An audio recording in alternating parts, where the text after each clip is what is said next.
Listo. ¿Listo? ¿Empezamos? Bueno, Empezamos. ante todo, buenas tardes a todos. Tenemos hoy la posibilidad de tener un experto en metrología y en GDT, como es el ingeniero mecánico Jordi Sancho Ródenas, que es mi maestro. Yo siempre les hablo de él, les doy los ejemplos de él. De hecho, en GDT, cuando veamos hoy, después que él termine, y él va a dar un poco de runout también, vamos a ver también material de él, de su primer libro, el que tengo firmado yo, pero ya sacó otra edición nueva y está, lo estuvo comentando recién que para Ninfos está escribiendo también más material. Así que recomiendo su lectura, como también hemos incluido los videos que están en YouTube en nuestro campus, así que tienen todo el material de él también. Bueno, nació el 1 de enero de 1964 Jordi. Primero, como siempre dice, es metrólogo, también domina la parte del diseño, ingeniería inversa, hace soportes de industrias. Bueno, yo cuando lo conocí, ahora está en SG Formaciones, que es, lo conocí como en Tecnomesura, el principio de todo, pero también fue fundador de Leitec y CAEL, que son empresas que ha fundado él. Si mal no recuerdo, creo que trabajaba en la parte de Hewlett Packard, en su momento no está acá, pero experto internacional en GDT y en metrología tridimensional. Cuando decimos tridimensional, máquina de medir por coordenadas, 3D. Bueno, obviamente conferencista, capacitador. Acá puse que ha dictado en Argentina, por ejemplo, el curso nuestro en la UTN Regional Buenos Aires, en la calle Medrano, y consultor internacional. Autor del libro Tolerancia Geométrica, ya hay una nueva versión del mismo, GDT. Y bueno, tiene más de 20 años en la profesión, desempeñando en el área de investigación y desarrollo en empresas Marcelo, internacionales. Marcelo, Sí. solo una cosa, tengo ya más de 35 años de experiencia. Está bien, bueno, esto es lo que yo saqué de tu por eso. Está bien, perfecto. Definición de ingeniería de medición de piezas, subconjunto y máquinas, formación de proveedores en control de calidad y medición geométrica, acotación de planos, ahí entra la parte de GDT y investigación y desarrollo y más D, estudio y resolución de problemas mecánicos, trabaja en forma conjunta con diseñadores, y elaboración en puesta en marcha de planes de inspección de piezas productos, y elaboración e implementación de ISO 9001, la parte de calidad. Como es metrólogo, tiene todo que ver con todo, está todo entrelazado, así que todos hacemos lo mismo. Principales logros profesionales, bueno, fue una de las primeras empresas ISO 9001 y un EN 9100, específica del sector aeroespacial. O sea, el laboratorio estaba certificado de metrología dimensional para el 9001. Después también ha desarrollado el tema de diseño mecanizado inteligente. Esto es importante también, patentó el Vision Fix para equipo de medición.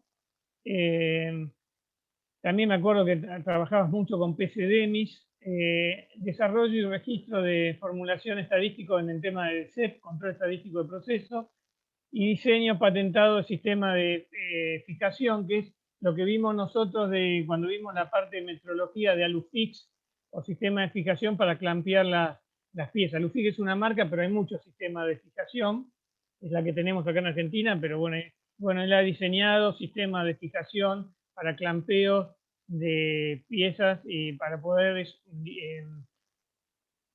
fijar las piezas, y de esa manera, por distintos sistemas de alineación 3-2-1 o sistema de 3 planos o RPS o lo que sea, poder medir con una máquina de medir por coordenadas. Bueno, yo espero que ahora va a hablar él, y bueno, espero que lo disfruten y lo bombarden a preguntas. Así que Jordi, te dejo, esto es mi humilde presentación. Sé que hay más para hablar, así que te dejo con mis alumnos, con nuestros alumnos, Y bueno, y espero que los alumnos estén con los ojos y los oídos bien abiertos y lo bombardeen a preguntas cuando termine de exponer Jordi.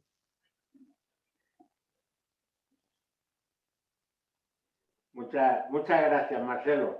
De verdad, yo estoy encantado de poder estar hoy aquí con todos vosotros. Para mí el poder explicarme y el poder intentar transmitir lo que pueda ser mi experiencia de estos ya 35 años que llevo en la industria. Como decía Marcelo, soy metrólogo, he hecho de todo para no entrar en muchos detalles, he hecho de todo, que desde diseño, ya habéis visto, tengo hasta cosas para patentadas, pues bueno, he pasado por todas las ramas mecánicas que puedan haber en la industria, desde lo que es metodología hasta diseño, industrialización, control estadístico de procesos, he hecho de todo, he intervenido en todas las fases, quizás es mi mayor aportación que yo puedo dejar a personas que estáis comenzando como podáis ser vosotros. Mi vocación actual precisamente es esa, es transmitir lo que es mi experiencia. Lo apuntaba también Marcelo, actualmente una de mis dedicaciones principales estoy escribiendo, escribo libros técnicos, ahora primero los hacía de forma independiente con estos libros que comentaba Marcelo sobre GD&T, que bueno, el que tiene Marcelo es que es el primero, ese es el que tiene, el nuevo es un poco más grande y con muchas más hojas.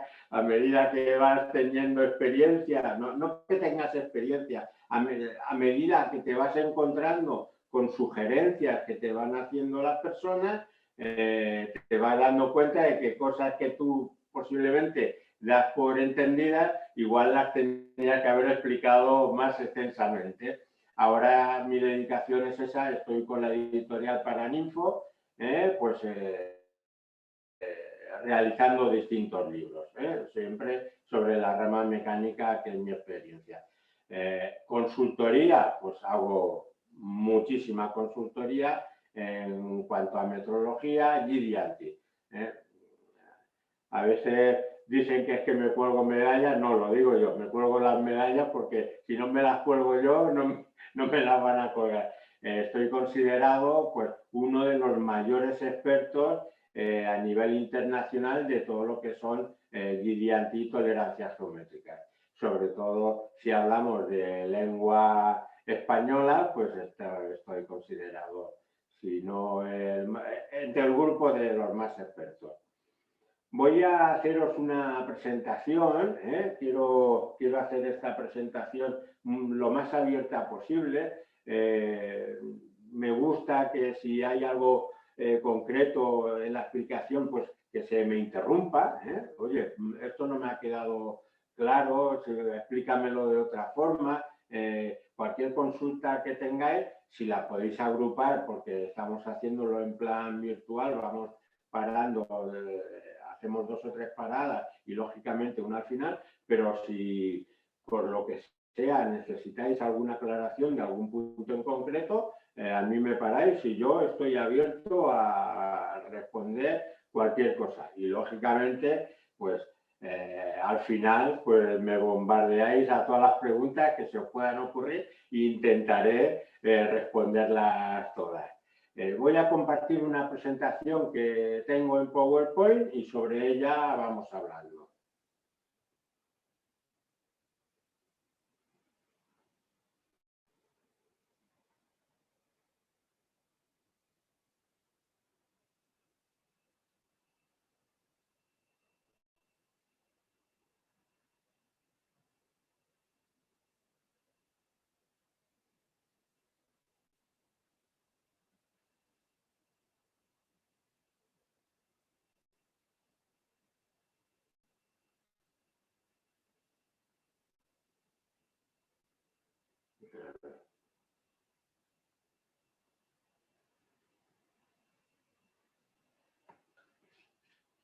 Bueno, me imagino que la estaréis viendo.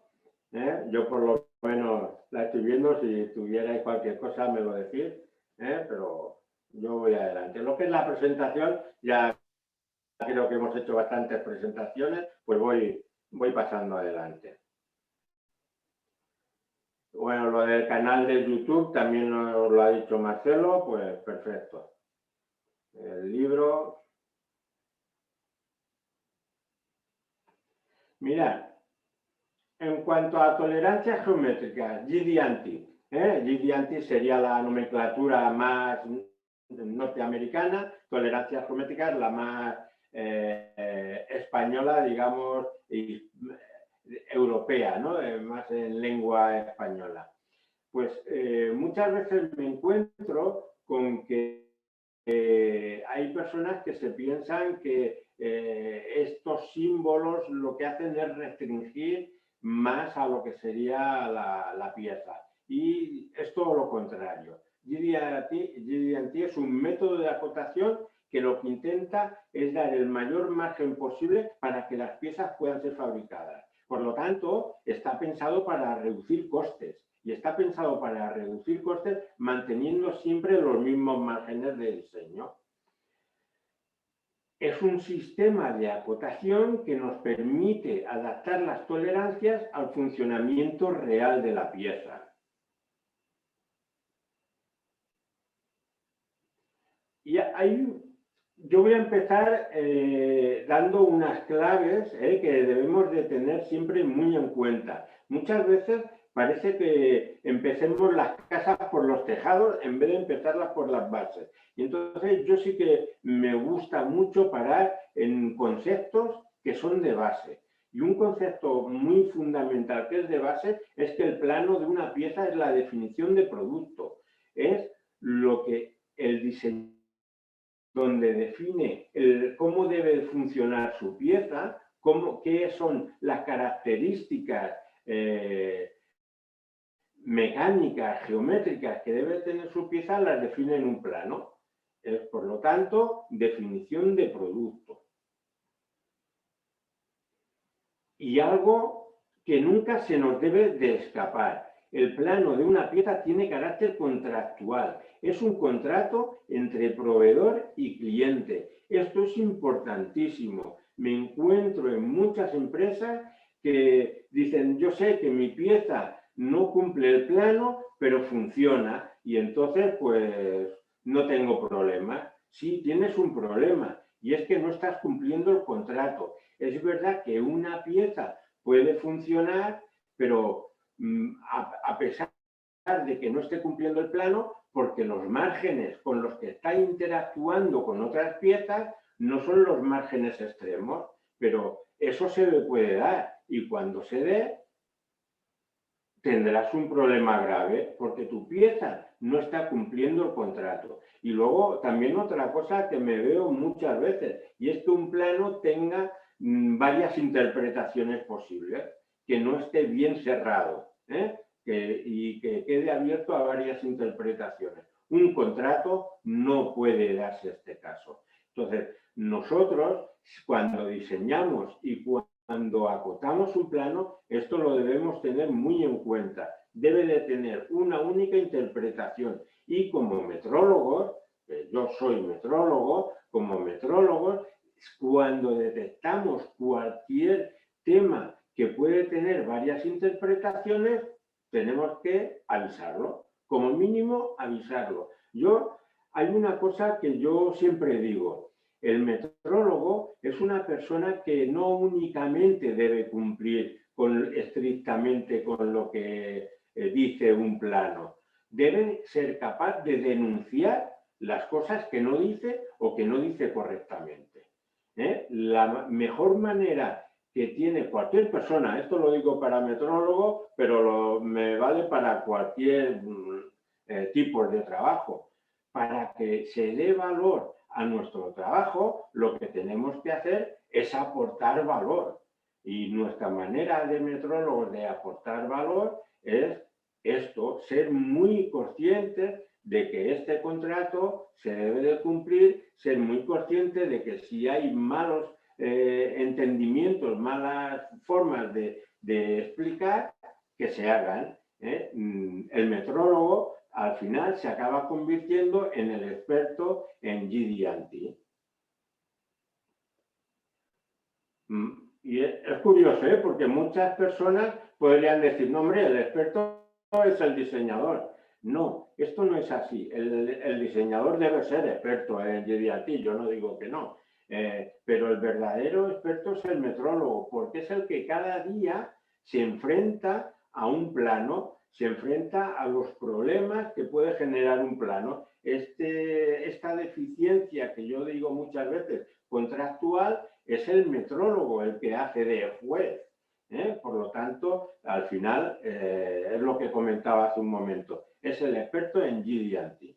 Lógicamente, si estamos hablando de un contrato, todos los involucrados en leer un plano, en un proceso, diseño, industrialización, metrología, calidad, pues todos deben saber interpretar este plano, deben conocer este lenguaje.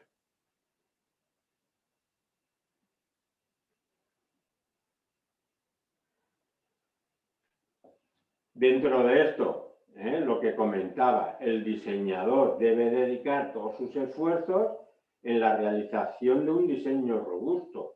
El diseño robusto es aquel que cuando la pieza, el equipo, se ha terminado de diseñar, no necesitaría, conceptualmente, no necesitaría que se controlara en las líneas de producción. No lo necesitaría, porque ya he pensado en todo. No necesitaríamos, esto me lo vais a entrecomillar, no necesitaríamos un departamento de calidad que estuviera comprobando si eso está bien hecho o no. El departamento de calidad debe de actuar antes, debe de actuar durante el diseño, proveyendo herramientas para que esto sea así. Un departamento de calidad que actúa después del diseño es un departamento de calidad que siempre va a costar dinero. No es lo mismo actuar en una pieza antes del diseño y que ya no dé problemas una vez está en producción, a que solo actúe cuando la pieza está en producción y durante toda la vida del producto vas a tener que estar haciendo procesos de retrabajo, procesos de inspección, procesos, cualquier tema de este tipo. Estas actuaciones son antes. Eso es lo que es un diseño robusto. Lógicamente, siempre va a haber una mínima inspección que está dedicada a ver que los procesos continúan siendo tal y como se habían diseñado, que no se ha estropeado nada, por decir algo, que no ha habido una rotura, que no ha habido un mal funcionamiento, que no ha habido una mala transmisión en los conocimientos, pero bueno, ya estamos hablando de algo mínimo.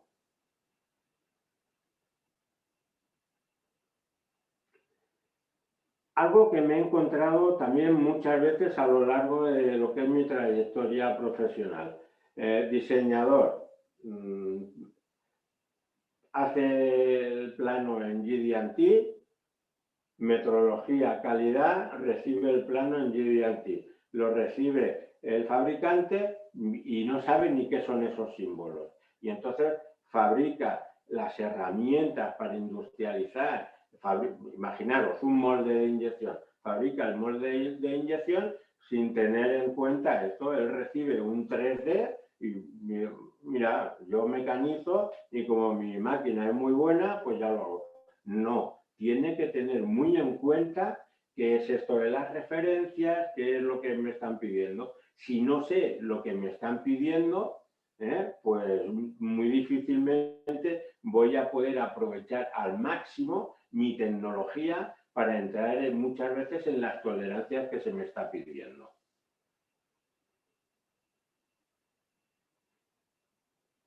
Calidad es la encargada de, como comentaba hace un momento, de asegurar que todo el proceso se ha diseñado y funciona correctamente. Y metrología es un departamento determinante en este proceso. En metrología yo siempre digo siempre hago esta comparación. Hasta que todo, mientras todo se está diseñando, mientras todo se está preparando para que llegue a producción, todo esto es teoría. Quien convierte toda esta teoría y la compara con la realidad es metrología. Yo cuando diseño piezas, yo esto lo comento muchas veces. Cuando yo diseño una pieza, en mi ordenador es perfecta, en mi cabeza es perfecta. Todo es perfecto, he pensado en todo y va a funcionar perfectamente. Cuando esa pieza va a metrología y me llegan los resultados, pues me doy cuenta de que esto que yo pensaba que era perfecto, pues a lo mejor no es tan perfecto. Y tengo que rediseñar, tengo que darme cuenta de muchas cosas. Metodología hace esta función de bajarnos a la realidad. Metodología se enfrenta con una realidad. Y algo que debemos tener muy claro. Esto todo el mundo lo debería tener muy claro. Y muchas veces es lo que comentaba. Los cimientos parece que los olvidemos. La pieza real y el plano son dos cosas diferentes. Esto es una base fundamental de GD&T. En otros sistemas de acotación esta diferencia no es tan clara. Pero en GD&T esto es clarísimo. Pieza real y plano son dos cosas diferentes. No es lo mismo. En un plano todo es perfecto. En un plano las caras son paralelas, son planos, hay perpendiculares, un diámetro, un orificio es perfectamente redondo, pero esto solo existe en la ficción, en la teoría. Por eso yo decía, metodología es la que nos baja a la realidad. Y esto es un concepto que debemos tener clarísimo. Investigación, desarrollo, innovación. Es lo que yo comentaba. Todo debe estar enfocado a eso para poder tener un diseño realmente robusto.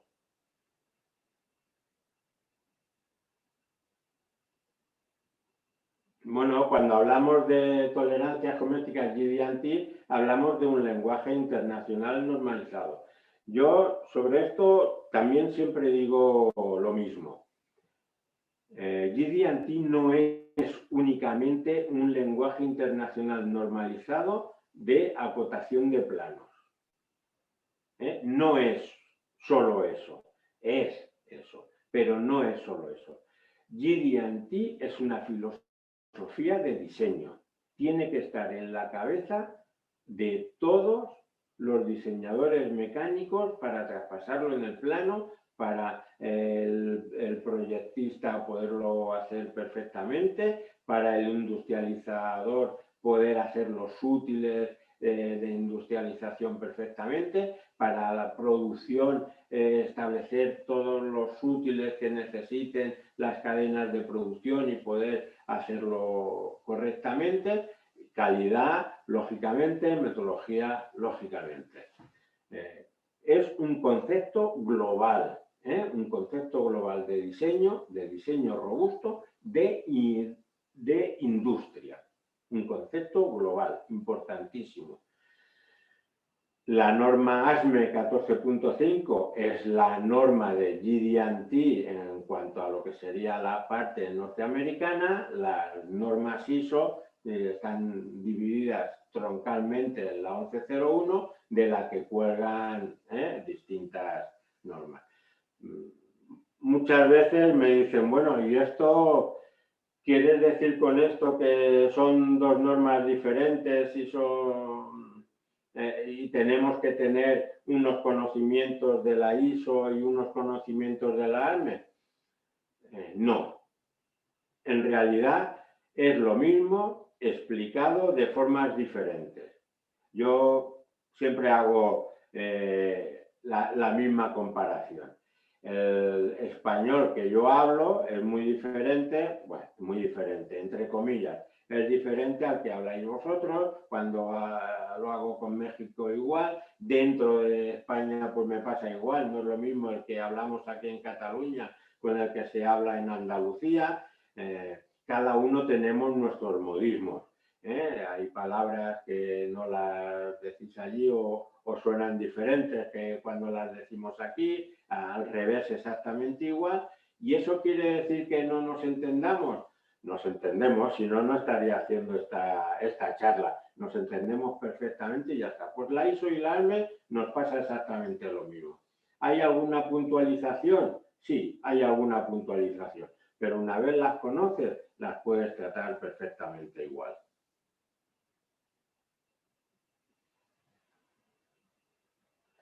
Las bases de GD&T. Hay una base fundamental, importantísima, funcionalidad. En mis formaciones me canso de repetir esto, funcionalidad, funcionalidad. Si os veis los vídeos que tengo en el canal de YouTube, en uno, que a veces me lo dicen, voy a hacer un comentario que me hacen a veces para hacerme una gracia, ¿no? En uno de los vídeos digo, hay 3 cosas importantísimas a tener en cuenta. Funcionalidad, funcionalidad y funcionalidad.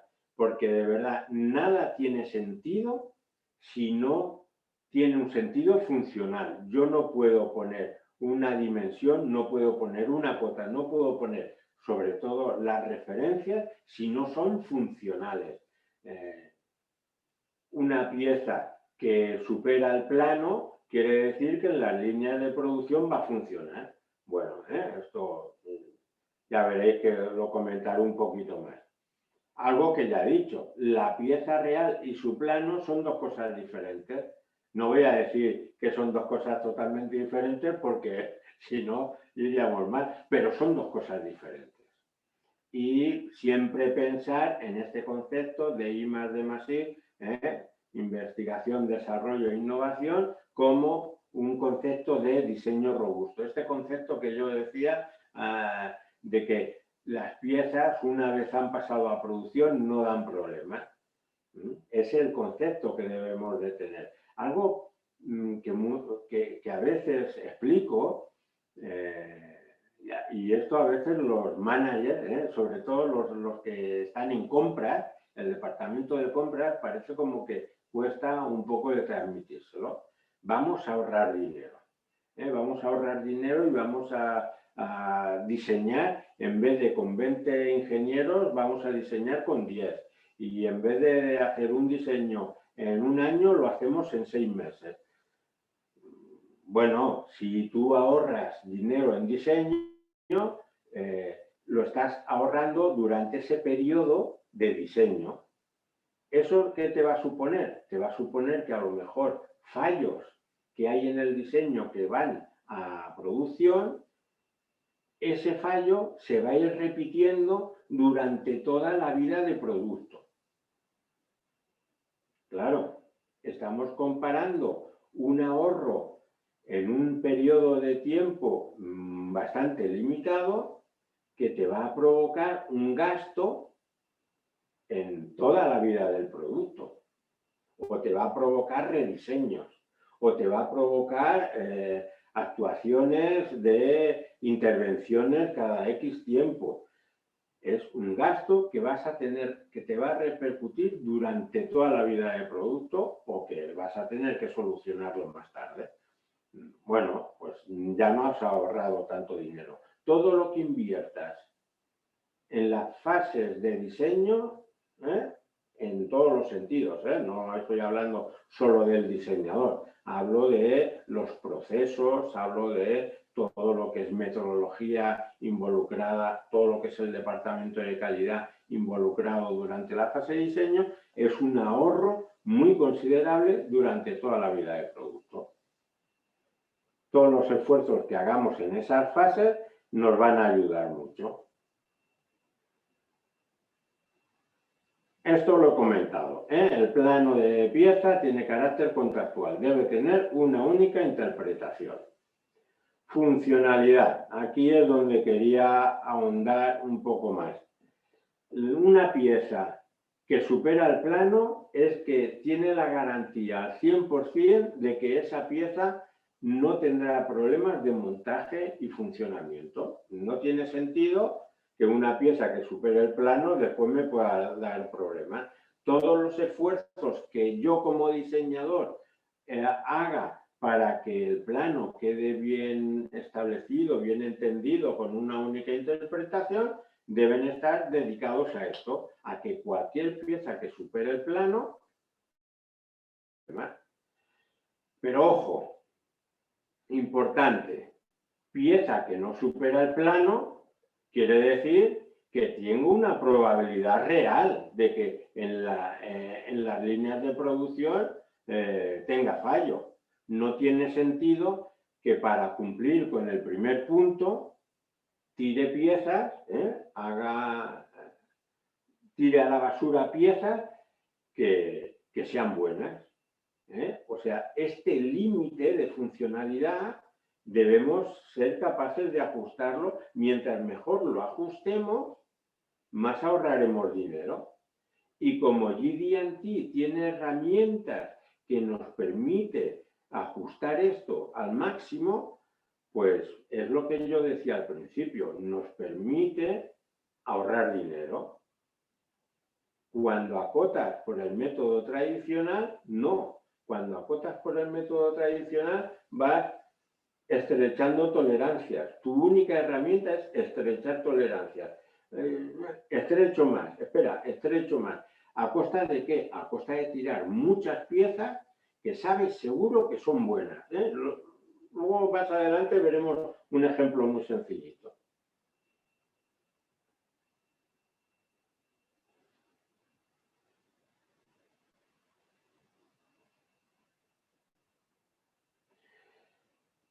El plano de la pieza debe ser fiel con el montaje.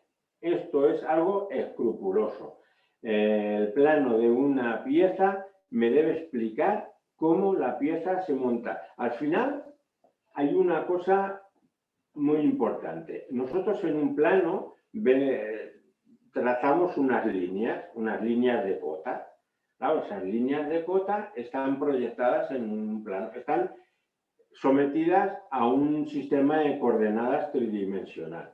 Pues ese sistema de coordenadas tridimensional debe de ser el mismo en el plano que en su funcionamiento real. Lo que yo decía, funcionalidad, pues llevado a ese punto. No tiene sentido someter la pieza a un sistema tridimensional que sea diferente al de su montaje, porque entonces podría estar diciendo pieza buena, pieza mala, pero lo estoy diciendo con otros planos de proyección, con otras rotaciones, no me sirve.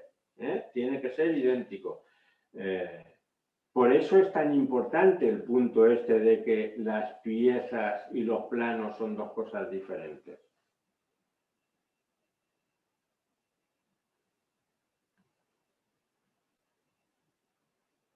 Bueno, lo dicho, el plano es perfecto, es un modelo matemático, por lo tanto perfecto. Yo con el ratón del ordenador voy dibujando lo que quiero y quiero caras paralelas, pues hago caras paralelas, pero después esto en la pieza no es así. En la pieza, lógicamente, pues tengo cosas imperfectas. Todo es imperfecto. Solo hay una coincidencia entre la pieza real y el plano, solo hay una coincidencia y ese es el sistema de referenciación, lo que comentaba yo ahora. Tengo que establecer un sistema de coordenadas que sea idéntico entre el plano y su funcionalidad real.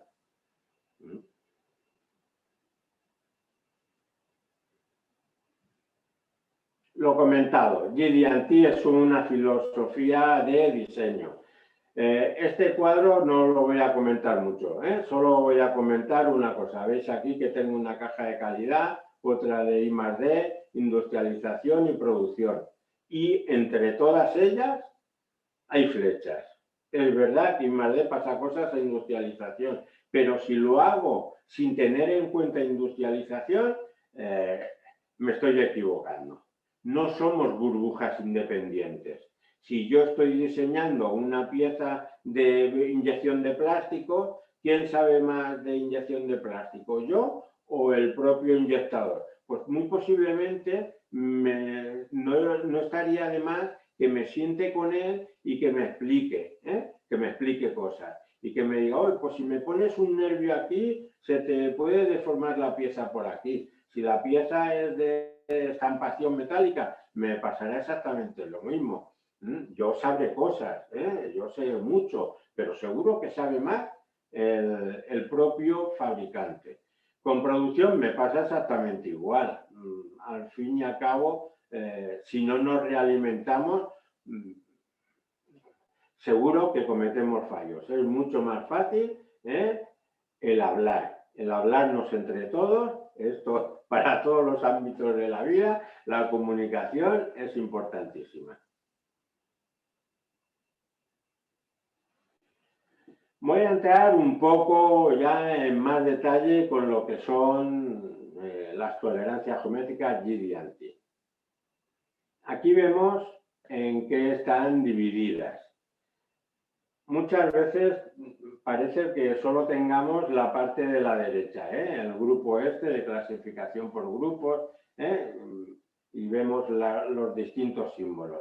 Y parece que nos olvidemos de la parte de la izquierda, referenciación. Voy a ampliar esto un poco. Pues mirad, la parte de referenciación son los cimientos. Todo lo demás son los adornos que pongamos. La referenciación son los cimientos. Y lo que yo comentaba, la pieza y el plano son dos cosas diferentes. Solo hay una coincidencia y su coincidencia es el sistema de referenciación. Si esta pieza que tenemos aquí, tan bonita, tan perfecta, sencillita, pero perfecta, pues resulta que se monta apoyándola por su cara inferior que vemos aquí y resulta que sin despegarnos de esta cara la llevamos contra otro segundo plano. Perfecto, tanto el primer plano como el segundo, estamos hablando de sistemas de coordenadas, que todos los planos están a 90 grados entre sí, eso es inamovible, pues ya tengo tal y como se monta la pieza. Si además la llevo contra un tope en el otro plano, que también está a 90 grados de este, pues si se monta así la pieza, eso se debe reflejar tal cual en el plano. La referenciación de la pieza debe quedar perfectamente explicada en el plano, porque es la que monta el sistema de coordenadas, como decía. Antes yo comentaba que entre la pieza y el plano hay pocas coincidencias.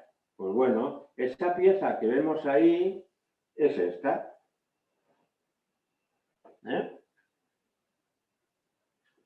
Es esa. Es verdad, en el plano todas sus caras son planas, son paralelas, sus orificios están súper bien. Si os fijáis, esa ranura que tiene ahí, pues está súper bien, pero cuando la tengo en la mano, esa pieza pues ya no está tan bien, sus caras ya no son tan planas. Por lo tanto, voy a tener que hacer algo.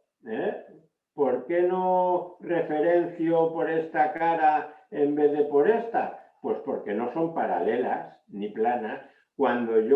Si yo digo que estoy montando la pieza apoyando por esta cara, oye, pues esta cara no apoyará toda plana, apoyará por 3 puntos, que es lo que me da estabilidad. Cuando yo lleve esta pieza sin despegarme de esta cara, la lleve contra esta, pues me pasa lo mismo. Esta cara no está perfecta, apoyará por 2 puntos y cuando lleve esta pieza a apoyar por esta cara, pues como no está a 90 grados de ninguna de las dos anteriores y tiene sus deformaciones, solo un punto tocará. Bueno, eso lo debo tener en consideración tanto en el diseño como en la hora de traspasar esta información al plano, el sistema de referenciación. Eso lo debo de explicar perfectamente.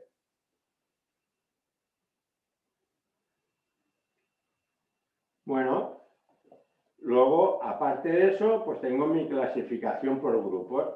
Tengo 3 grupos, básicamente, ¿eh? Tengo un grupo que son características simples, las no relacionadas, estas que no voy a comparar con nada, que solo tienen sentido por ellas mismas. Algo es recto si es recto, no es recto en comparación de nada. Algo es plano si es plano, no es plano comparándolo con algo, lo compara con la perfección. Si me voy al caso extremo contrario, pues las relacionadas, pues es al contrario, solo tienen sentido si comparo. Por ejemplo, tengo otras subdivisiones como las de orientación, pues oye, una cara es perpendicular a, ya necesito comparar, una cara es paralela a, ya necesito una comparación.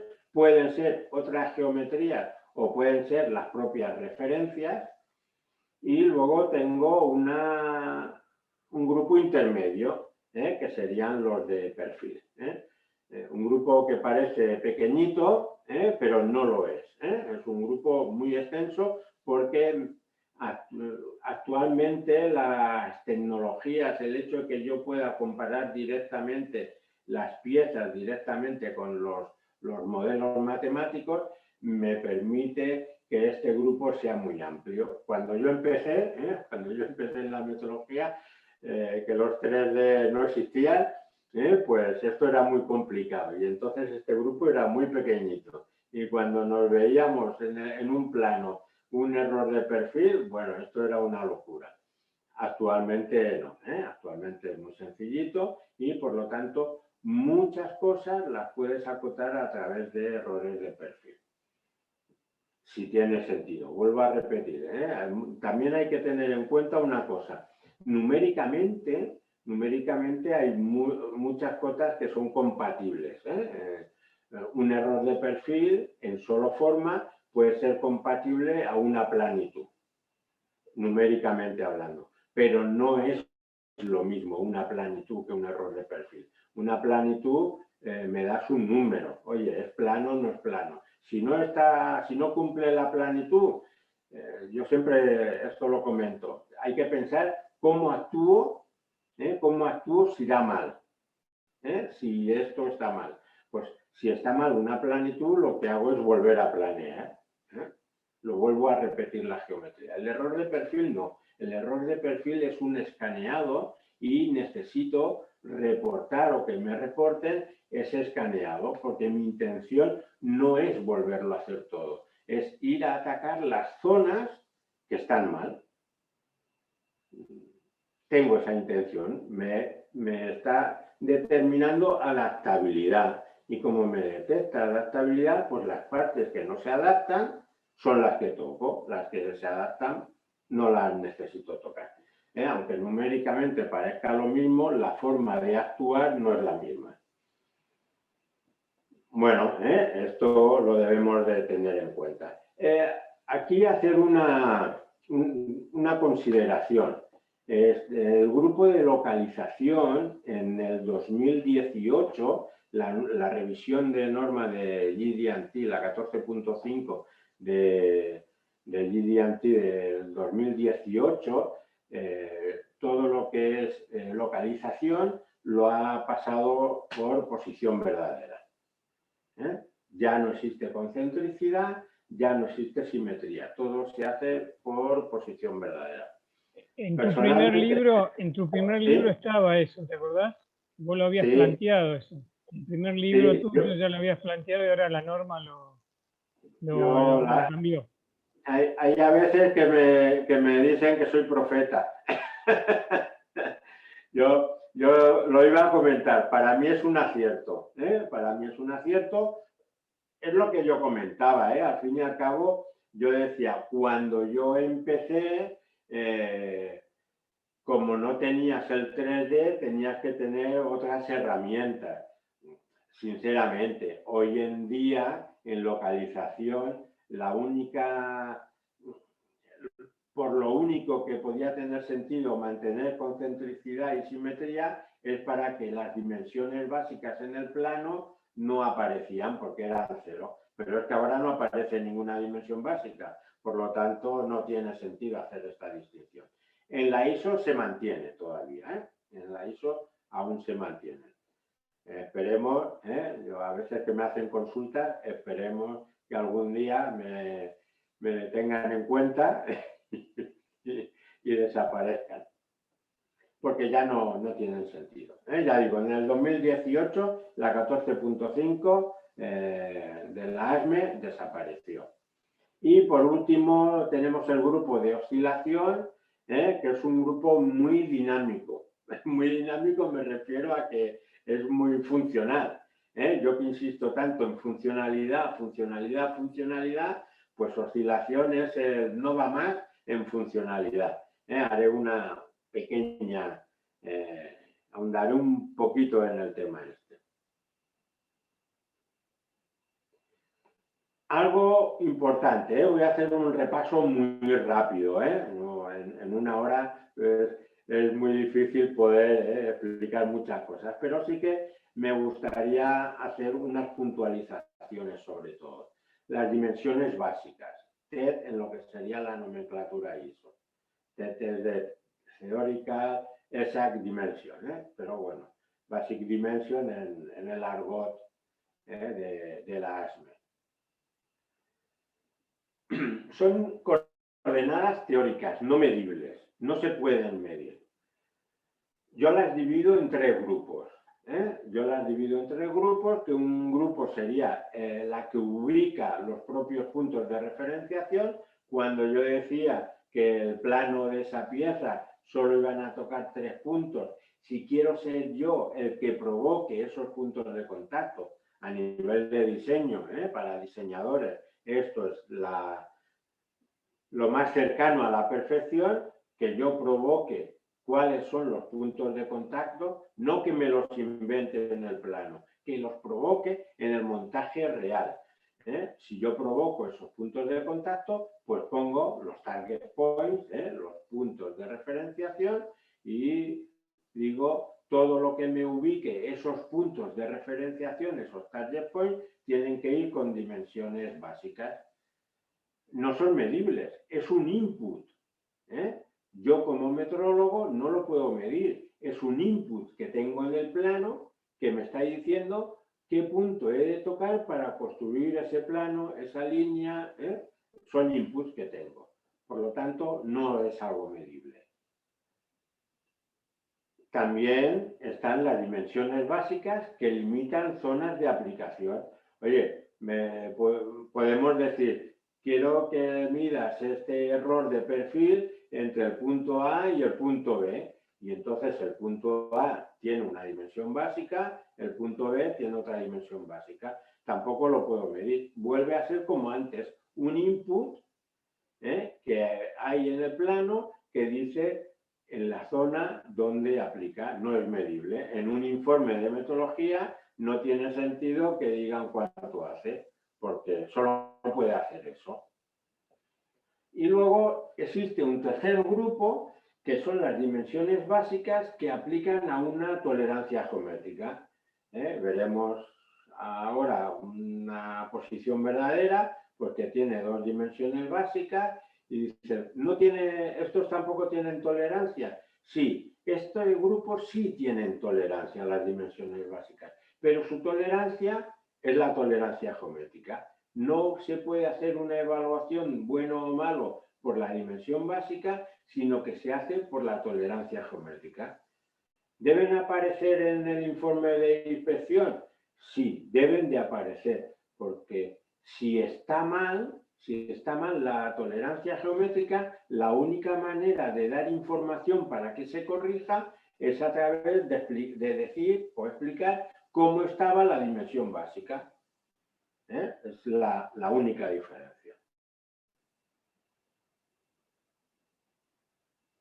Bueno, lo comentado, datos o sistemas de referencia. Al final siempre acaban siendo plano, línea, punto. Datum primario, plano. Línea, datum secundario, punto, datum terciario. ¿Por qué? Porque siempre tenemos la restricción de que el sistema de coordenadas, los planos están a 90 grados entre sí. Construimos 3 planos a través de geometrías reales o construcción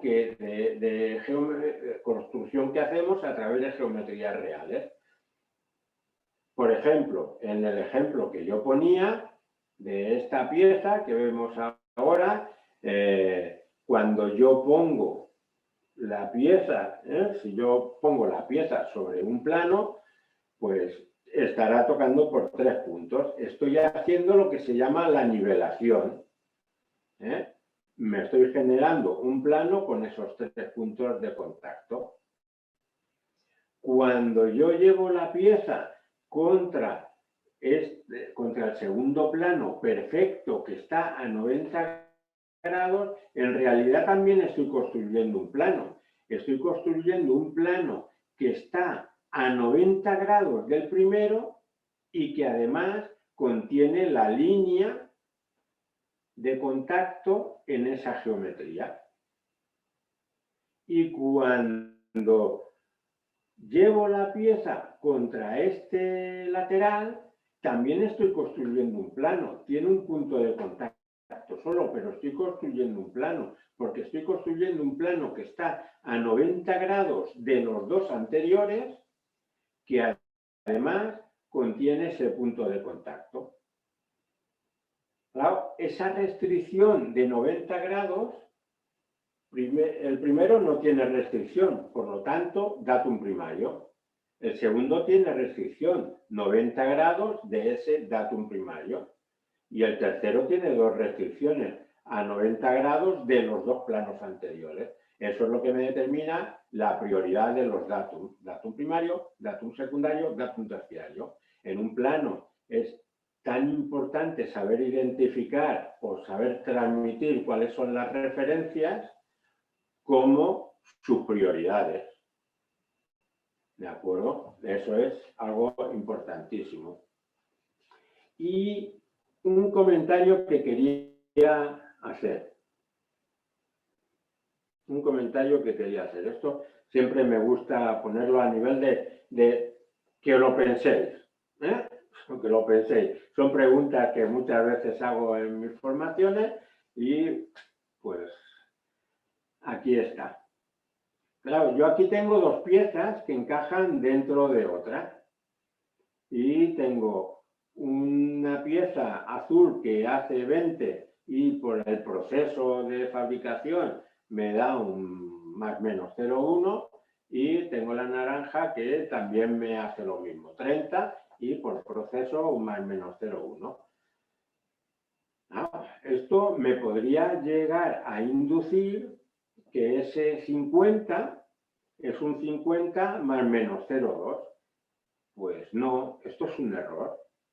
Ese 50 no es un 50 más menos 0,2, porque esta suma que acabo de hacer, que es una suma geométrica pura y dura, no he tenido en cuenta las planitudes, no he tenido en cuenta los paralelismos de las caras y, por lo tanto, tengo ahí unos cuantos factores en cada una de las caras de estas piezas que no los he tenido en cuenta.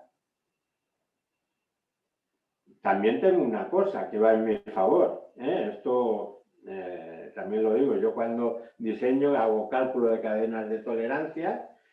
Cuando diseño también, si soy capaz de que estas piezas esa planitud, eliminarla, ese paralelismo, eliminarlos, esos defectos, eliminarlos, y la manera que yo tengo de eliminarlos es provocar esos puntos de contacto, que una de las piezas tenga 3 salientes y entonces ya no tengo defecto de planitud y que encima los paralelismos tengo totalmente controlados.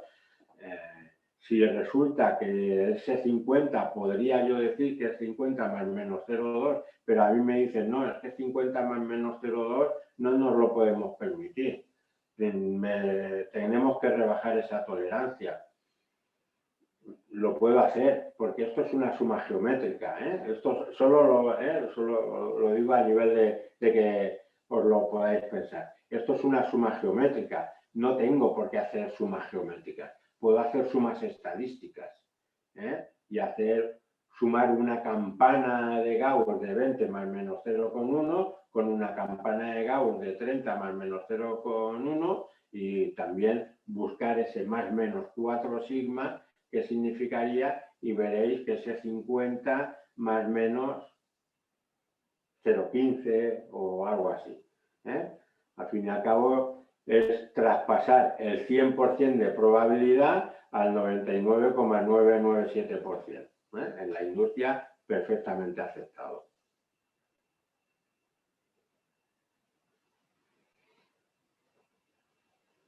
Solo así, a nivel de ejemplos rápidos. Cuando nosotros hablamos de tolerancias de elementos simples, siempre hablamos de lo mismo. Con una nube de puntos generamos, en este caso que es un plano, hacemos un plano de regresión, el mejor plano que se ajusta por todos los puntos, y a partir de ahí buscamos cuál es el más alejado en un sentido, cuál es el más alejado en el otro, y los comparamos con ellos. El plano de regresión, este plano, el mejor plano que se ajusta, el plano perfecto, el mejor que se ajusta a todos estos puntos, es el que utilizo como referencia. Me da igual que esté más arriba, que esté más abajo, que esté más inclinado o menos. Solo busco lo plano que está. Si esto lo traspaso a rectitud, igual cambio plano por recta y ya lo tengo. Si lo cambio a una circunferencia, pues redondez. Y si lo cambio a un cilindro, pues cilindridad. Quiero hacer un repaso muy rápido. Sé que estas cosas ya más o menos os las han explicado y es solo un apunte. Cuando lo traspaso esto a definiciones, pues ya lo veis. El error de planitud es la distancia mínima entre dos planos paralelos que hemos hecho por regresión, entre los cuales pues, tienen que quedar contenidos todos los puntos de la regresión. Esta definición, cambiáis plano por recta, por redondez, por cilindridad, pues cambiáis esta definición y ya la tenéis. Cuando nos vamos a un perfil de línea, el concepto es muy similar. El concepto es muy similar. La única cosa es que se aplica a cualquier geometría. Pueden ser las anteriores o pueden ser combinaciones de geometrías, como vemos ahora, o cualquier geometría extraña. Cuando hablamos de errores de perfil en solo forma, quiere decir que estamos haciendo algo exactamente igual que lo que hacíamos antes, sin ninguna distinción. Por lo tanto, punto más alejado en un sentido, punto más alejado en el otro. Eso nos daría el error. En realidad, lo que buscamos es que todo nuestro perfil se mueva alrededor de esto. Me da lo mismo igual que antes. Puede estar más arriba, puede estar más abajo, más inclinado. Todo eso me da igual. Los tamaños no los veo. Los veré de otra forma, pero no los veo con estas dimensiones. Son ventanas de tolerancia que caerían dentro de las ventanas de tamaño. Si le añadimos referencias, ya no estaríamos hablando de un perfil de línea en solo forma, sino que lo veríamos en forma y posición. Entonces sí que estaríamos viendo si además de la forma está a una cierta distancia y con una cierta inclinación. Ya no haríamos el punto más alejado por un sentido y lo comparamos con el punto más alejado en el otro.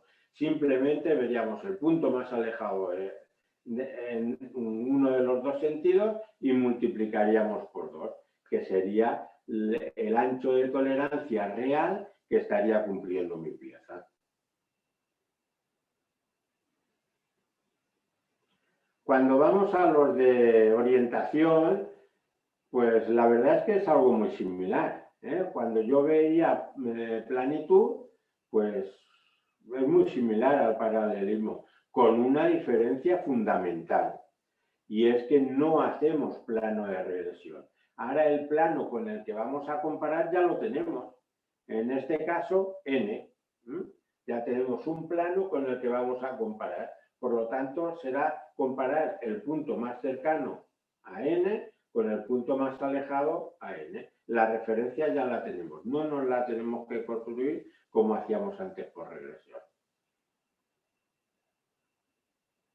Si nos vamos a perpendicularidad, pues serán dos planos perpendiculares, y si nos vamos a angularidad o inclinación, pues serán dos planos con una inclinación X, que será una dimensión básica, o comparamos con el 3D con respecto a la característica que estamos analizando. Bueno, vamos a ver posición verdadera. Aquí sí que quiero que paremos en una cosa. Cuando yo analizo, aquí veis a la derecha, lo voy a ampliar. Aquí vemos un muy sencillo montaje. Vemos una pieza base, una tapa y las unimos por medio de un tornillo. Cuando yo me hago el análisis de cuánto se me puede desviar el agujero en la base con respecto al agujero en la tapa, pues claro, yo me tengo que hacer un análisis, lo que se dice un worst case, sino un estudio de peores casos, y yo me imagino una pieza base en el que el agujero esté lo más alejado que le deje su tolerancia, en un sentido. El tornillo, pues me buscaré el más grande, hay una serie de parámetros que me tengo que mirar, pero lo que también tengo claro es que en la tapa lo que yo voy a ver es cuánto me puedo desviar en sentido contrario a lo que se desvía en la base. Estoy haciendo el peor caso, el estudio de peores casos. Si el agujero de la base se me desvía hacia la derecha, pues voy a imaginarme que el agujero de mi tapa se desvía hacia la izquierda. Si se desvía hacia arriba, pues la tapa hacia abajo. Y así siempre voy a buscar el sentido contrario. ¿Eso qué quiere decir? Que yo, en realidad, cuando calcule mi zona de tolerancia, si yo he calculado que se puede desviar 5 centésimas uno respecto al otro, mi zona de tolerancia es este círculo, el círculo que veo aquí. Esa desviación es en cualquiera de los sentidos, en cualquiera, en los 360 grados. La zona de tolerancia real, imaginaros que yo he calculado para mi pieza, es una zona de tolerancia de diámetro, porque siempre trabajamos en diámetros, cuando hablamos de diseños en tolerancias, pues es una zona de tolerancia de diámetro 1/10. Imaginaros que yo no voy a acotar por tolerancias geométricas. Voy a hacer el sistema tradicional de acotación. Claro, si yo utilizo el sistema tradicional de acotación y quiero asegurar que el 100% de mis piezas que pasen el plano, que superen el plano y vayan a las líneas de producción sean buenas, quiere decir que he de inscribir un cuadrado de tolerancia en esa zona real de tolerancia, porque un más menos en un sentido y un más menos en el otro sentido me definen una zona cuadrada. Por lo tanto, la zona que yo estaré definiendo es esta zona rayada que veo aquí, que es de un más menos 0,035. Estoy asumiendo que todas las piezas que caen en esa zona gris las voy a tirar. Son buenas, pero como estoy acotando con un cuadrado de tolerancia, las voy a tirar, porque esto es ciego, ¿eh? No entra dentro del más menos, no estoy viendo en qué sentido están desviadas. Esto es lo que me permite tolerancias geométricas. Si yo me voy a una de las primeras frases que hacía de que tolerancias geométricas me da herramientas para yo poder ampliar tolerancias, esta es una de ellas, ¿eh? Una. Hay muchas, ¿eh? Podría, si tuviera 20 horas aquí, os relataría unas cuantas, ¿eh? Pero esta es una. Quería que la vierais, porque es muy evidente. ¿De acuerdo? Asumimos que estamos tirando piezas porque no sabemos en qué sentido están desviadas. Claro, esto hace que, como vemos aquí, pues yo tengo dos dimensiones básicas, en la que tengo un orificio ahí que me está definiendo pues con una posición verdadera. Bueno, tengo esto. En realidad, yo siempre digo lo mismo. Esto es como montar una diana. Yo tengo el centro de la diana, es el objetivo.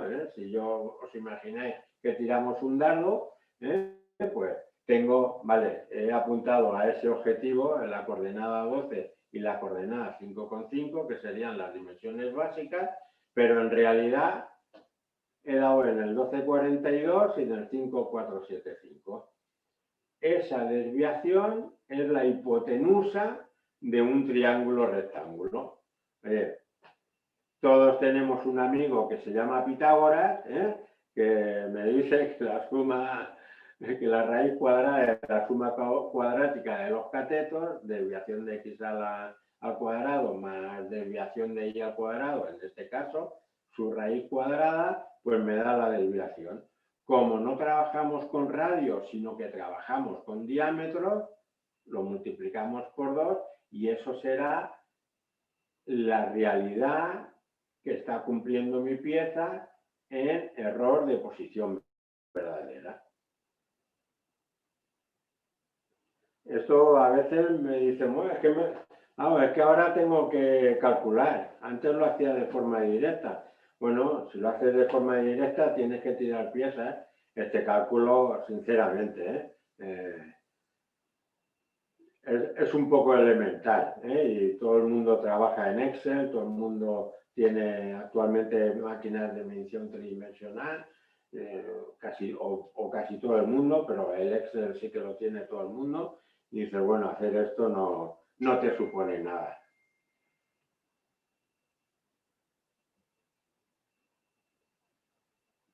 Bueno, esto es lo que comentaba, la suma cuadrática. Y lo que comentaba también cuando hablaba de las dimensiones básicas.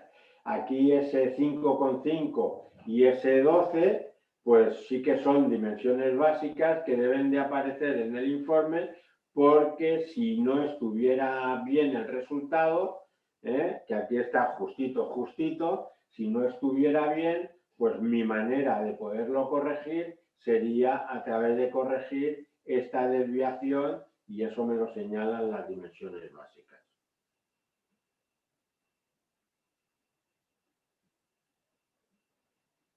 Bueno, y por último, si no me equivoco, es esta parte de oscilación, que aquí es una parte, yo decía, esto es muy funcional. aplica sobre todo a lo que son piezas de revolución pura, o que tiene un concepto de funcionamiento similar, y la propia norma lo que hace es que nosotros imprimamos una revolución a la pieza, imprimamos que la pieza revolucione, y por lo tanto, si os fijáis, si yo pongo la pieza en una mesa de planitud entre dos bloques en V de estos que se utilizan para mecanizar, que se rectifican por parejas para asegurar que son lo más igual posible, y le pongo un reloj comparador a la pieza, lo pongo un reloj comparador encima y le doy una revolución, pues lógicamente ese reloj comparador me va a capturar el máximo y el mínimo, y esa diferencia entre el máximo y el mínimo en la revolución pues va a ser mi error de oscilación.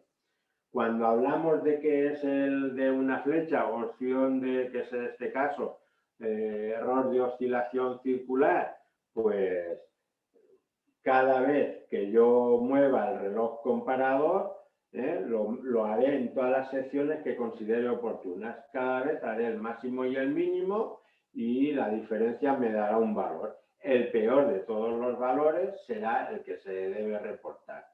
Cuando es el de dos flechas, la oscilación total, el runout total, pues esto ya no es así. Yo lo que haré será, le imprimo una revolución en una sección, tendré un valor máximo y un valor mínimo, moveré el reloj comparador, imprimiré otra revolución, tendré el valor máximo y el valor mínimo de esa sección, pero entonces me pregunto, por llamarlo de alguna forma, me pregunto, oye, ¿el valor máximo es mayor que el anterior? Si es mayor, me olvido del anterior y me quedo con el nuevo máximo. Con los mínimos iré haciendo lo mismo. Cada vez que yo imprimo una revolución en una sección diferente, me voy preguntando, ¿el máximo? Ah, no, pues este no, pues ni me lo apunto. Y el mínimo, ah, sí, pues este es más bajo. Pues me olvido del anterior y tomo este. El caso es que al final tendré un máximo de máximos y un mínimo de mínimos. La diferencia entre estos dos será mi error de oscilación total, mi error de runout total. Con lo cual, si os fijáis, con el de sección, por ejemplo, una pieza que haya quedado con forma cónica me podría estar dando en cada sección valores perfectos. Sin embargo, con el de oscilación total, no, porque esa conicidad sí que la vería. ¿De acuerdo?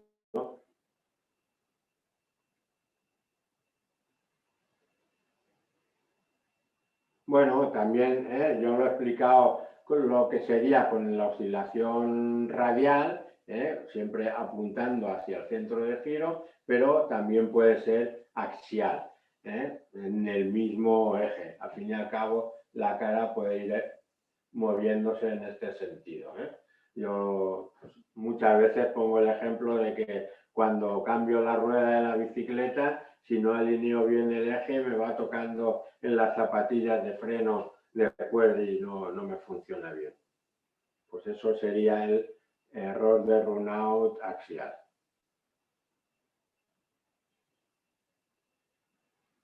Lógicamente, yo cuando decía que GD&T ofrece muchas herramientas para aumentar tolerancia, una de las herramientas fundamentales es el propio establecimiento de las referencias, y que me permite trocear las piezas, porque en una misma pieza puedo establecer un sistema de coordenadas de montaje de la pieza, pero también puedo establecer otros sistemas de coordenadas de piezas que monten en la mía, y por lo tanto es como trocear las piezas, no someter a toda la pieza a un mismo sistema de coordenadas. Esto ya me ayuda, pero bueno, también tengo herramientas como es la máxima condición de material, ¿no? Bueno, en general la condición de material que me permite adaptar las tolerancias a la realidad de la pieza. Cuando hablaba de un estudio de peores casos, pues la condición de material entra de lleno ahí y me da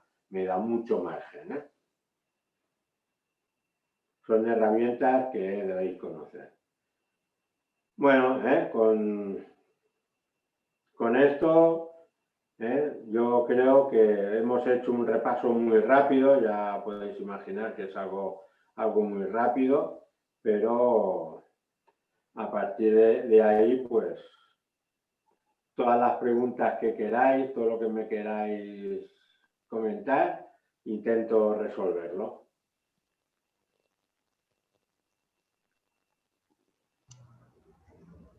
A mí me gustaría hacer un comentario. La verdad, antes que nada, muchas gracias por la presentación, la verdad impecable, muy, muy interesante. Y nada, quería hacer un comentario al respecto de cómo se integra GDIT con distintas disciplinas y con áreas de conocimiento, tanto de ingeniería como de tecnicatura, con todo lo que tiene que ver con la industria en general. Porque no solo integra procesos de control y de medición de metrología, sino también integra al área de ingeniería y de desarrollo, como bien mencionó en la presentación, en todo lo que tiene que ver con el diseño de las piezas, esas características que se tienen que tener en cuenta a la hora de diseñar para que la pieza sea fabricable, bajo los procesos de fabricación que uno tiene en la industria, y también contempla todo lo que tiene que ver con la fabricación en cuanto a los materiales disponibles, a las herramientas, a las máquinas empleadas y a los procesos de fabricación en sí.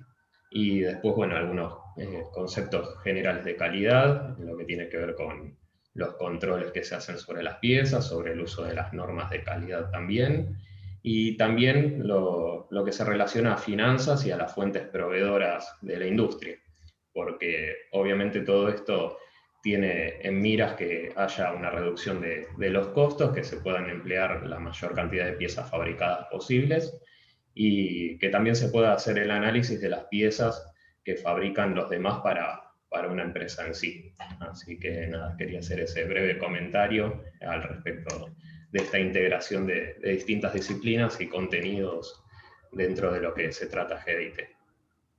Sí, sin duda, Hernán, esto es clave. GD&T es una filosofía de diseño que acaba influyendo en todo. Yo decía, es una filosofía de diseño. Las piezas se diseñan ya pensando en GD&T. Es una manera de ahorrar costes, reducción de costes, porque lo que me permite, me ayuda es a tener más tolerancias de fabricación. Y luego hay una cosa que me parece fundamental que apuntabas, y es que no podemos poner tolerancias en contra de las tecnologías, ¿vale? Yo, por más que en un plano ponga una tolerancia,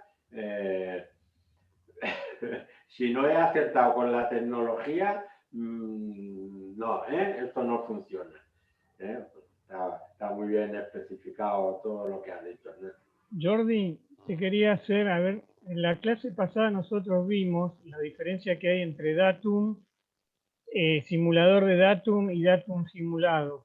Quisiera ver si lo podés reforzar vos, esos tres conceptos, porque son diferentes.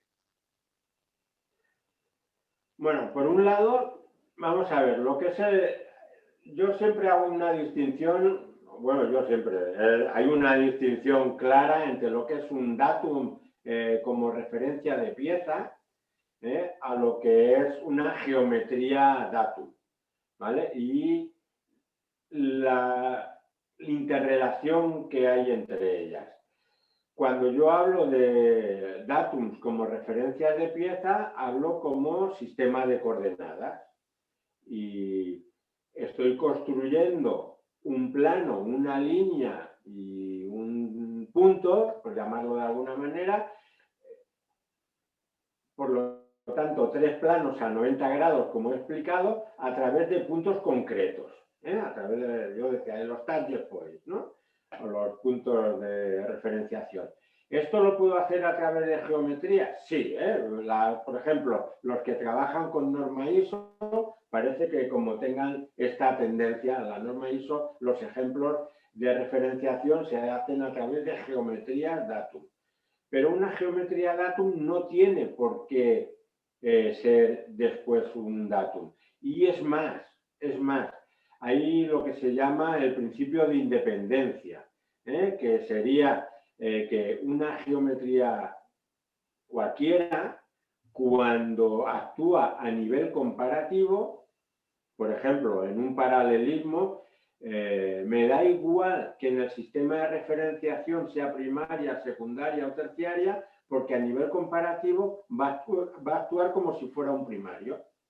Y eso es algo que debemos tener claro a la hora de interrelacionar geometrías datum con datums de coordenadas. Incluso a la hora de generar los propios datums, debemos tener en consideración una serie de cosas. Debemos tener en consideración en que si yo no pongo target point, ¿no?, en esta pieza, el datum es por evolvente. Ese plano se define por evolvente, igual que un cilindro se define por el máximo inscrito o un perno por el mínimo circunscrito. Son cosas que debemos tener muy en cuenta. ¿Y por qué? Vuelvo a repetir, funcionalidad. Si yo paso un eje por un agujero, el agujero no pasa por el eje no pasa por el diámetro de regresión, pasa por el máximo inscrito. Hay estos conceptos. Cuando yo pongo esta pieza sobre un plano, el plano que se genera no es el plano medio de X puntos, no, es el plano por evolvente. Entonces, estas distinciones en las referencias, en todo lo que son datums, tenemos que ser muy conscientes. Una cosa son datums como geometría de pieza y otra cosa son datums como coordenadas de pieza. Principio de independencia lo tenemos que tener siempre en la cabeza también.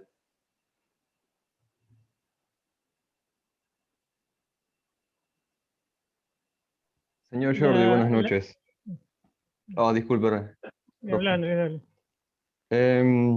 Retomando un poco lo que hablaba con el profesor Hernán, nosotros aplicamos GD&T o GDIT, como lo nombramos más nosotros, durante todo el proceso de fabricación, antes y durante, en el diseño y una vez fabricada la pieza. Pero cuando realmente, corríjame si el concepto es correcto, cuando realmente nosotros vemos el rendimiento o la efectividad de este sistema es una vez que nosotros tenemos las piezas fabricadas o tenemos cierta cantidad de piezas fabricadas y logramos que más de estas piezas entren dentro de las aprobadas, digamos, o de las correctas, o que podamos utilizarlas.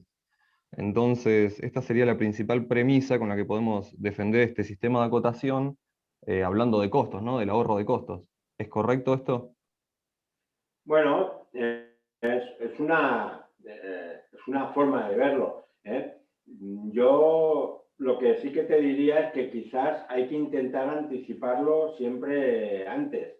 Yo lo que comentaba antes, cuando hablamos de diseño robusto, hablamos de antes de que las cosas lleguen a producción. ¿Cómo se anticipan las cosas? Ahora me dirás que se me nota mi rama metrológica. O sea, se anticipan las cosas midiendo mucho. El hacer pruebas de piezas y medirlas, y estudios estadísticos, y ver esas proyecciones que yo hago, cómo me van a funcionar a futuro. Sí que es cierto que después la realidad de todo funcionando perfectamente y, bueno, perfectamente funcionando normalmente, y eso lo ves cuando las cosas ya están en producción. Eso es cierto. Todo los esfuerzos que puedas hacer para anticiparlo, pues irán en tu beneficio.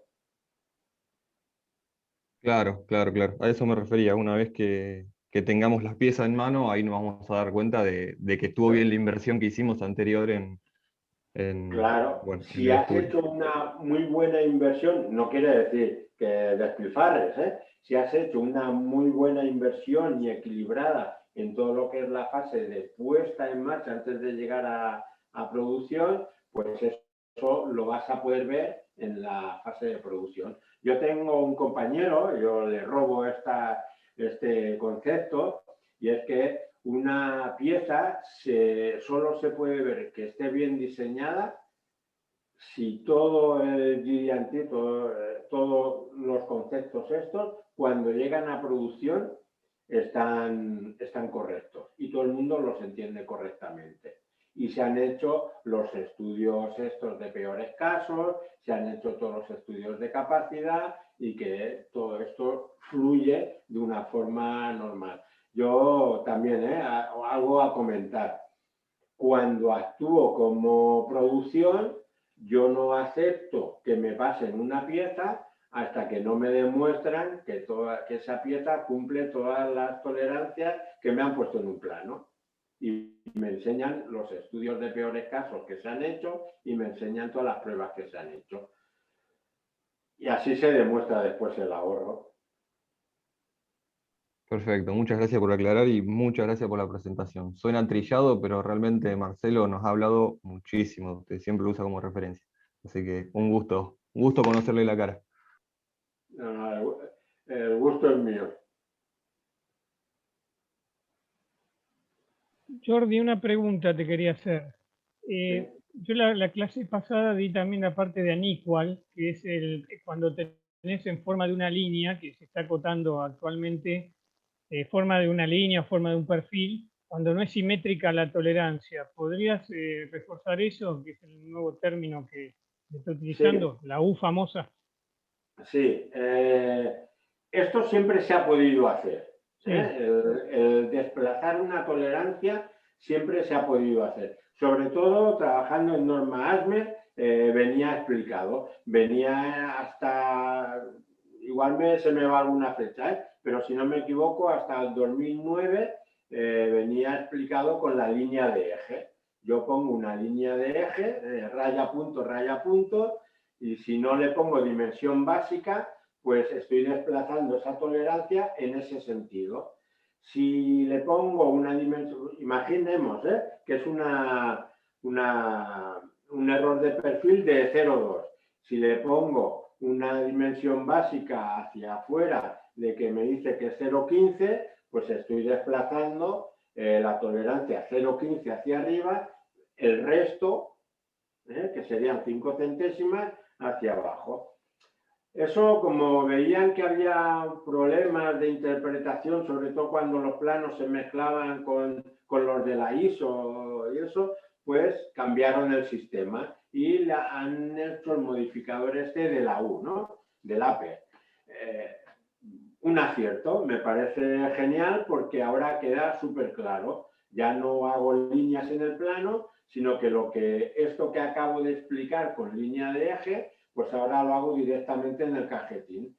Esto que yo decía de 0,15, desplazar 0,15, pues oye, tengo el 0,2, el modificador U y detrás el 0,15, quiere decir que ese 0,2 de tolerancia lo he desplazado 0,15, son 0,15 en positivo, 0,5, 5 centésimas en negativo. Ese ancho de tolerancia 0,2 lo tengo así. Explico cuánto tengo en positivo. Lo que no tengo en positivo, lo tengo en negativo. Ese sería el funcionamiento actual, que quedó ya definitivamente establecido, si no me equivoco, en 2012. Se empezó a introducir en 2009, pero quedó definitivamente introducido en 2012. Sí, es el ejemplo que das en tu libro de la tolerancia 0,4, que tenés 0,1 por exceso de material y 0,3 por defecto de material, con la vieja acotación, y ahora el unequal, bueno, evita todo eso. Sí, ahora a ver si encuentro rápido la página en el libro nuevo, que eso lógicamente en el nuevo ya aparece, y lo verás.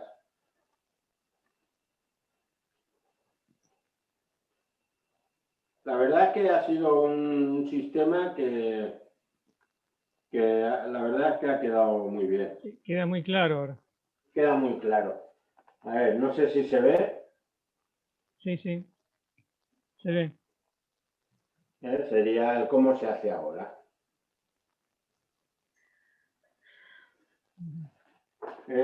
Yo siempre digo lo mismo, en normativa, hablar del 2012, estamos hablando de ayer. La cosa parece que como va costando que se introduzcan y tal, ¿no? Al fin y al cabo, esto es como un tren, ¿no? Cuesta mucho el arrancarlo y eso. Pero la verdad es que el modificador este de la U, sorprendentemente, se empezó a usar ya desde muy buen inicio. O sea, está totalmente extendido porque la verdad es que es muy útil, ¿eh? Y queda muy claro y se usa mucho, sí. Quería hacer un comentario con respecto a Runout. En la clase anterior que tuvimos de GDIT, vimos un control dimensional y un control de geometría de un cigüeñal, justamente, y cómo se evalúa la funcionalidad y el desgaste de la pieza utilizando la metodología de GDIT. Entonces ahí vimos todo lo que tiene que ver con un runout simple y total. Bueno, yo el método que he explicado para hacer un runout es lo más elemental que podamos imaginar, ¿eh? Siempre, a veces parece que explicar las cosas de forma muy sencilla, parece que como las admitamos mejor. Lógicamente, actualmente hay maquinaria que esto te lo hace girando captando el haz de luz y ya está, ¿no? Eso también hay que tenerlo en cuenta, ¿eh? No, pero igualmente el mismo procedimiento, por eso lo traía a colación, porque el mismo procedimiento que explicó hace un ratito es el que se veía en el video que les mostramos del control del cigüeñal, exactamente el mismo. Es que es muy útil, ¿eh? Yo esto lo comento, esto lo puedes automatizar, lo puedes hacer bonito, lo puedes hacer todo lo que tú quieras, pero mejor es muy difícil. Algo que vos Bueno, dijiste muy importante, que el diseñador no alcanza con ser un cadista, ¿no? Un tipo que sepa AutoCAD solamente, sino que tiene que tener conocimiento de metrología, de producción y también conocimiento estadístico, saber la capacidad de máquina, ¿no? Para poder elegir correctamente la tolerancia en función también de los instrumentos que tiene en la planta, ¿no? Porque muchas veces hay gente que pone intergalácticamente tolerancias a la milésima que después no la puede controlar nadie. Yo, mira, así, a nivel de curiosidad, ¿eh? Una vez, bueno, alguna vez me han venido y me ponen una tolerancia súper estrecha, 5 milésimas, y le preguntas, bueno, ¿y por qué 5 milésimas y no 5 centésimas? Y muchas veces no te lo saben contestar. Y alguna vez me han dicho, para que se fije el proveedor. Mira, el proveedor se puede fijar todo lo que tú quieras, pero si tú has elegido una pieza de estampación metálica y le pones 5 micras, lo que estás diciendo es que tus piezas las tiren a la basura. Simplemente has elegido mal tu proceso. Si de verdad necesitas esas 5 micras, no la puedes hacer de estampación.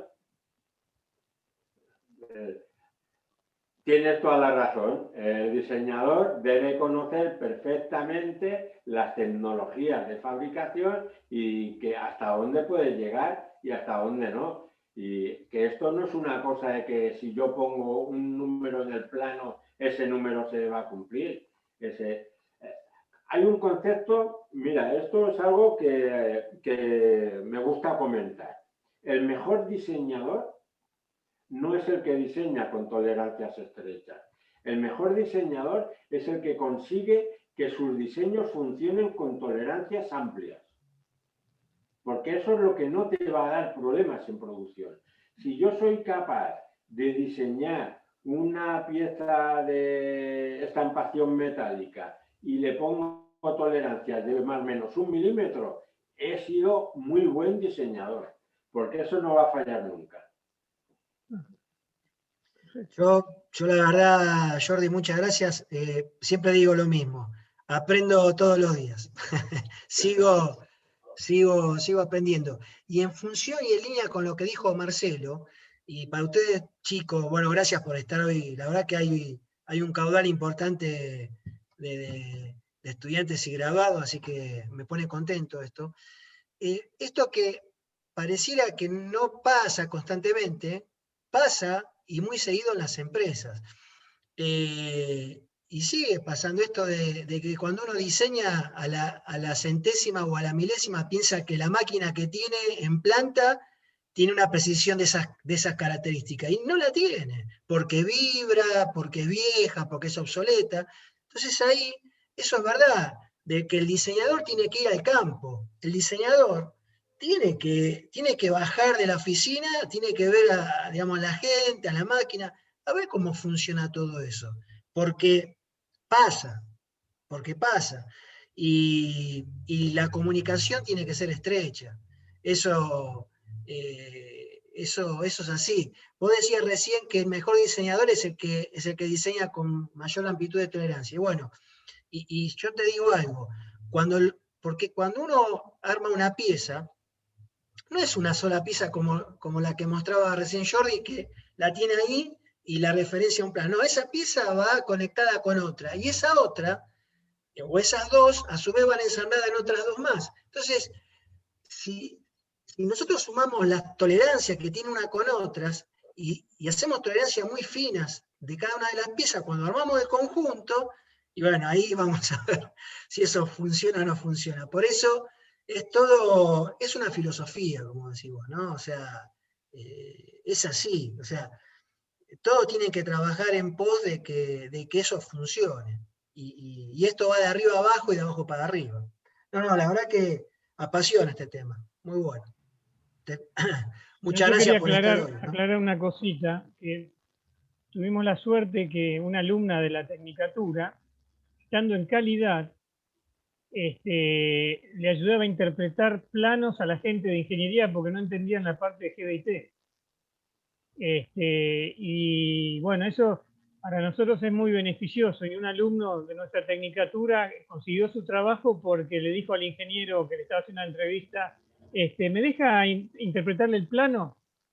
A la semana ya estaba trabajando porque sabía toda esta simbología que mucha gente hoy en día no la domina. Me ha tocado empresas que tienen dos tipos de acotación. Una acotación, vaya a saber de dónde, y como hacen satélites, tienen la acotación que viene de Estados Unidos de los satélites. Y la otra acotación la usan para reactores nucleares. Entonces, tampoco los diseñadores se ponen de acuerdo en tener un lenguaje común, ¿no? Dentro de una misma empresa. Bueno, tenéis una cosa muy importante, y es que en vuestra universidad se estudia GD&T. Sí. Yo te lo digo porque yo conozco unas cuantas en las que no se estudia. Y luego cuando los alumnos salen a la industria lo demanda, lo necesita. Sí, nosotros inclusive antes de dar ajustes, no damos ajustes y tolerancias antes de tolerancias geométricas, sino que damos primero esto para poder lograr que la gente tenga estos temas, y lo otro es más tradicional, lo damos después. Adoptamos ese criterio que no es el mejor por ahí, pero porque tenemos muchos temas en la materia, entonces bueno, se adoptó ese criterio, pero la idea es esa, el dominio de GIT, ¿no? Y un poco en relación al tema del ensamble de conjuntos, de ajustes y tolerancias, y un poco retomando lo que hablábamos antes de la presentación, con respecto a la impresión 3D, muchas veces me traen piezas diseñadas en 3D en las cuales no contemplan justamente las tolerancias de fabricación de la máquina y se generan interferencias. Uno imprime un eje que va dentro de una pieza con un agujero y muchas veces no acopla justamente porque no consideran esa tolerancia de fabricación de la máquina. Y es un error muy común, es algo muy habitual que sucede. Y bueno, lo mismo sucede, por supuesto, en la industria. Sí, es evidente. muchas veces nos saltamos las propias tolerancias que tiene la máquina. Yo por eso en la presentación lo comentaba, el fabricante debe conocer GD&T, porque voy a poner un ejemplo, un centro de mecanizado, también una impresora 3D que la conozco bastante porque yo trabajo mucho con Hewlett Packard y aquí es donde se diseñan las impresoras 3D de Hewlett Packard. Pues bueno, en un centro de mecanizado yo puedo decir que tengo 3 micras de error, pero si a mi máquina la hago ir de un lado a otro, son 3 micras en cada viaje, ¿vale? Con lo cual, si yo no sé GD&T y cómo he de hacer los programas de mecanizado para que la máquina solo avance una vez, pues posiblemente esté cometiendo una atrocidad. Y eso lo puedo traspasar a cualquier tecnología. Lo podemos traspasar a cualquier tecnología, evidentemente.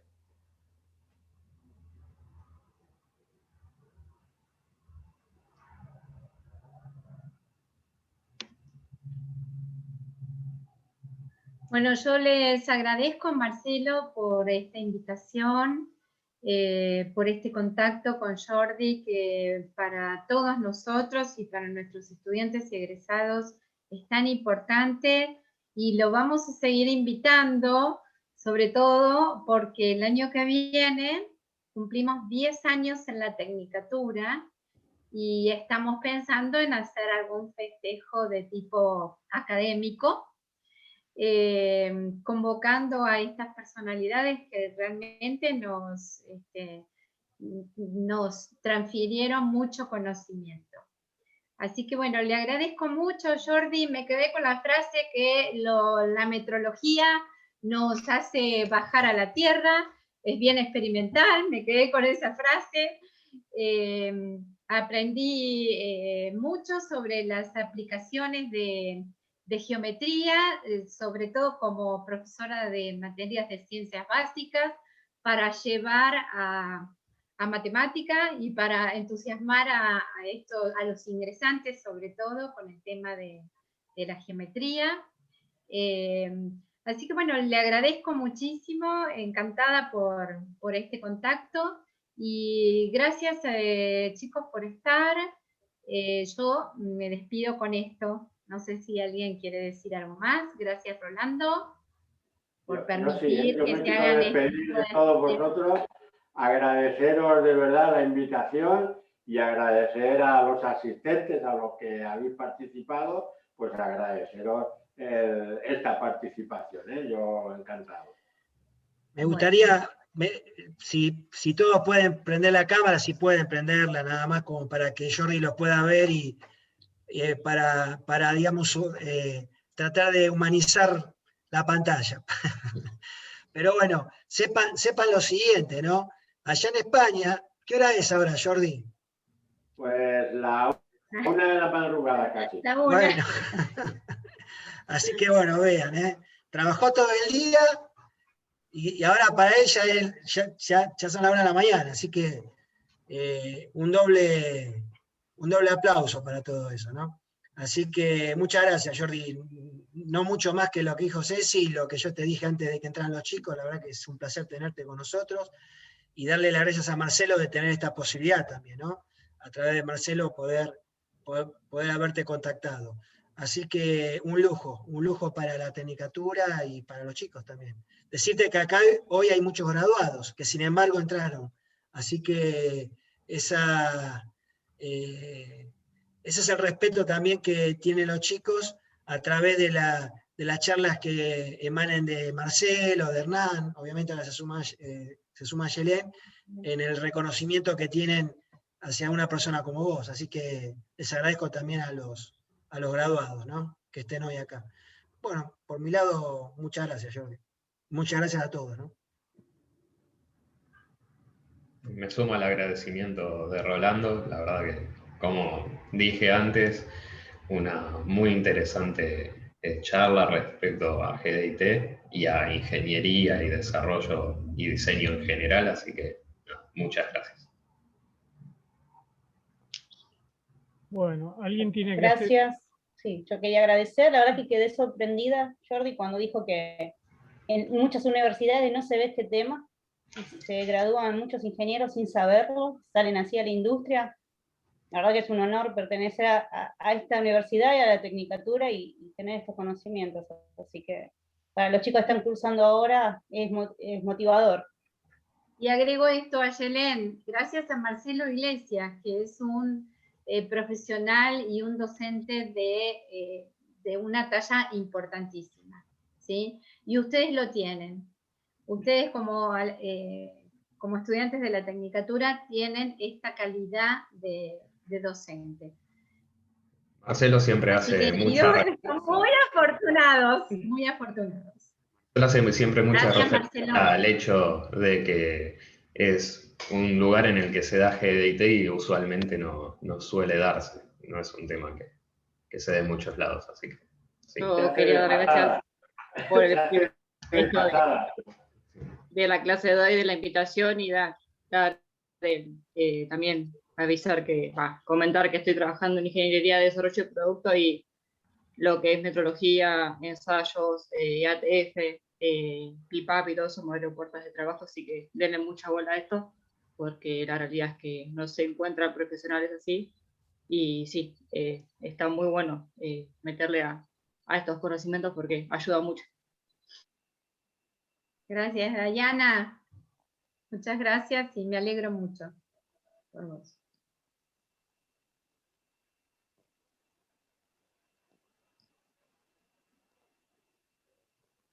Bueno, ¿alguien tiene alguna pregunta? Vamos cerrando el tema. Jordi, ¿te liberamos o si querés seguir con nosotros vamos a seguir dando clases? Pero bueno, lo dejo a tu criterio. No, andá a descansar. Si me permites, os dejo dar clases. No, por supuesto. Agradeceros, lo vuelvo a repetir, agradeceros la invitación, contar conmigo cuando queráis y bueno, estamos en contacto. Agradecer. Yo lo que quería indicarte es que nosotros tenemos el segundo Instituto Ferdinand Porsche en la UTN Pacheco. Volkswagen lo implementó y tenemos una carrera también en ingeniería automotriz, además de esta tecnicatura, en gestión automotriz, sería un ingeniero industrial automotriz. Y bueno, también los chicos ven Lean Manufacturing, ven todo lo que son los sistemas del auto cuando se pueden hacer presencialmente las clases, ¿no? Así que, bueno, tenemos esa carrera y esperamos también poder replicar esto en la ingeniería automotriz, que también damos GDIT. Y bueno, así que te vamos a estar también convocando y convocarte para el año que viene también. Si es posible. Agradecido. No, agradecido a nosotros. Bueno, os dejo, Un saludo grande y estamos en contacto. Muchas gracias.